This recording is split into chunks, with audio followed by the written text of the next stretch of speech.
Good afternoon and welcome to what will hopefully be one of many video debates as organised by the Parliament magazine and EU40. Today we'll be discussing the migration crisis and the political implications facing Europe. Today, to discuss the political implications the immigration crisis is causing for the EU, we have Czech EPP MEP Tomáš Zdechovský, a member of the Civil Liberties, Justice and Home Affairs Committee. Welcome. Good afternoon. And Brando Benefei, S&D MEP, and member of the Employment and Social Affairs Committee. Welcome, gentlemen. First of all, let me start with you, Tomáš. Is the Dublin Agreement finished? I think the question is that really the proposal of Commission was really very constructive. But the proposal from European Parliament was horrible. It was much more about the relocation and about the Biden relocation as about finding another solution. The Biden relocation doesn't functioning, and this is not problem one of the countries, this problem of whole of Europe. And I think that really the position of European Parliament, especially Libe Committee, was so strong and so asocial and so out of context that really the position of Council is now against this Dublin 4. So it's basically the Parliament's fault? Is that what I think so. And this is what I told my colleagues from the European Parliament. Brando, is it a Parliament's fault? No, I quite disagree with my colleague on this point, because in fact the center of the proposal from the Parliament, in my opinion, was not really the relocation, but rather the issue of getting over the strict limitation for asylum seekers arriving on a determinate country to seek asylum request in another country, because we have a lot of people coming to Italy who would like to go to other European countries and they are blocked. The principle of the first arrival country must be overcome, and then we can, I think, compromise on other things. I think the Parliament was good in pointing out on that. Otherwise, there is no future for the European Union. If we don't find a compromise on this, the European Union will collapse. So it's not possible. So do you think, Brando, that are you receiving enough solidarity from your Eastern European neighbours? In my opinion, if you look at the Italian election results, but also in other countries in the, we can say, old Europe, we have a lot of effect in terms of results of extremist parties due to a bad management of the migration crisis, which we say crisis, but it's a structural effect. We will have migration. We have an issue that is linked also to labor demand, to demographics, and to crises around us. So we have to find a solution that needs to bring together more solidarity. That's what we ask. And we can find practical solutions, but we cannot just leave the Mediterranean as the border of Italy, Spain or Greece. That's the border of Europe. But how do you counter Brando's criticism about the lack of EU solidarity? I mean, are you showing, is your country and the other Visegrad countries showing enough solidarity with your Italian friends? If you know really the work of the Czech government, you know that we are very solidar. We send a lot of money, much more as many countries, to the refugees camp near the Syria borders. We have the police mission in Balkan. Only one country who has permanent mission from 2015 until now is the Czech Republic. We offered to Italy and to other countries really our specialists, our policemen, our people from the justice to really help to manage it, the refugees crisis. Because the problem is that if somebody comes to Europe and the process takes 6 or 7 months, it's a long time. We have to make the process shorter. In 6 weeks, we have to know if he is really asylum seekers or he is economic migrant. He does have a point in the sense that the voters, even in your Italian elections, centre parties were almost wiped out because they didn't feel S&D party, like your party, was willing to talk to them and deal with the issue of immigration. And you see it in Brexit, you see it across Germany as well. What's happening? How can the S&D recover? I don't agree on this, because the interior minister of Italy from the last government was considered even being too hard on migration and had similar proposals than those of... But the S&D is no way to recover, what happened is that the people were listening to those political forces saying in Europe, we don't get enough solidarity. And I mean, we fight for that, and we are the ones, I think, that can constructively build an agreement. But otherwise, they will prevail. Those who say in Europe, it's only a matter of helping countries that don't want to help us. I, as a European, convinced, even a European federalist myself, I think that to preserve the European project, we need to find a stronger compromise on these issues. Otherwise, the forces that just want to leave Czech Republic with no structural fund will prevail. We need to be very clear on that. But even in your country and across Europe, there's this rise of populism dealing with concerning migration. How is the S&D group and other centre parties going to deal with that? These parties are racist towards the Eastern European countries. They don't care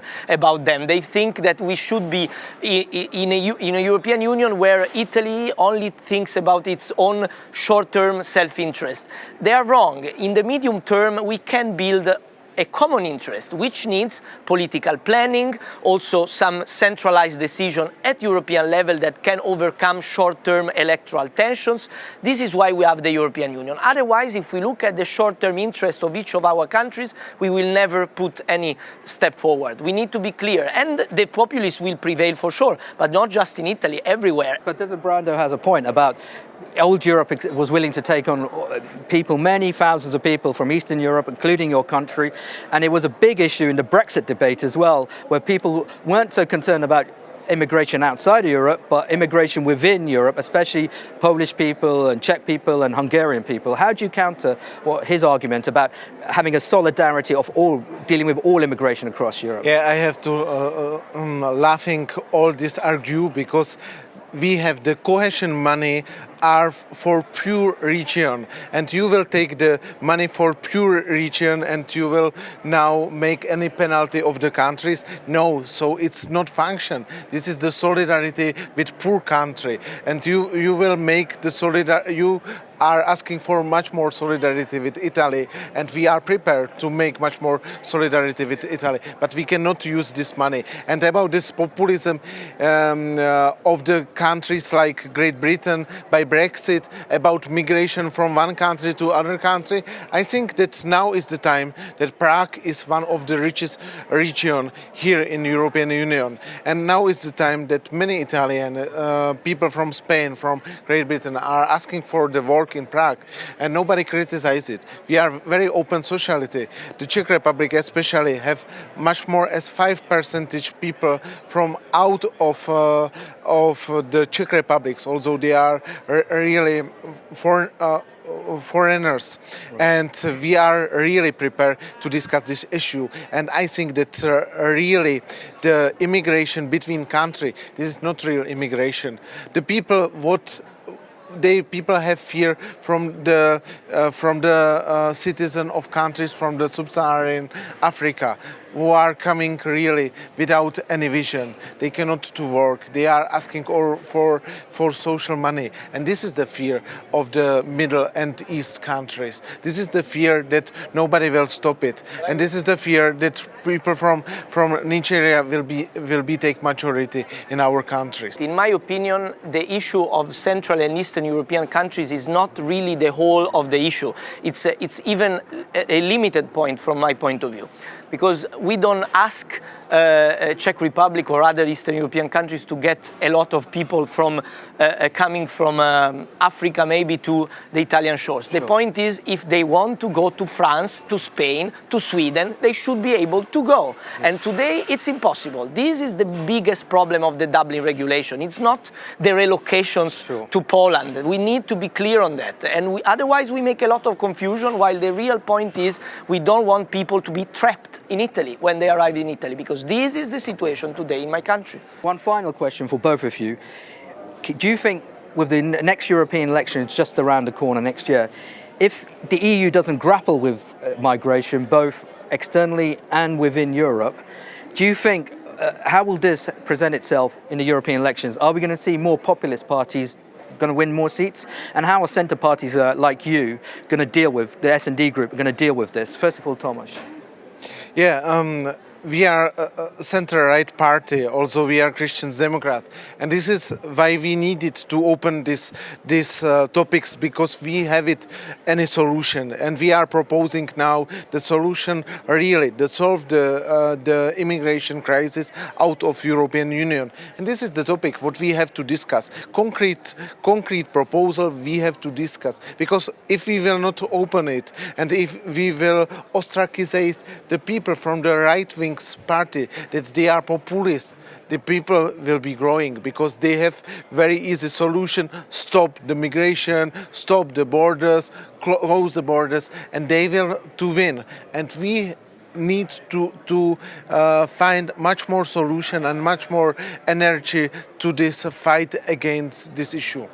And Brando? In my opinion, we need to avoid simplistic solutions, and we need to try to give answers to the fears of the people. One is a big fear of people is true, is that they lose their conditions, that they feel like there is an unwanted competition and unwanted social dumping. But to be honest, we see that inside Europe itself also, we see a lot of still of distrust between European peoples that are moving because of different economic conditions. So we need to build on this, more cohesion. My party is working on that. For us, it will be central to have a more cohesive and better social protection in Europe, also to counter intolerance and racism. Obviously, to reach a good objective in terms of managing this issue of migration, we need to also strengthen cooperation with other countries, strengthen in this, I totally agree with my colleague, in the investments that we are putting on the countries from which people move. In this way, we can counter the extremists. If we just follow them, people will choose the originals. So we need to be strong on our values and find pragmatic solutions. Okay, thank you very much, gentlemen. I'm sure we'll be coming back to this debate as the months progress. Hopefully, if you've enjoyed this debate, please leave your comments on the YouTube page or Facebook page, and hope to see you soon for a future debate concerning other challenges the EU is facing. Goodbye.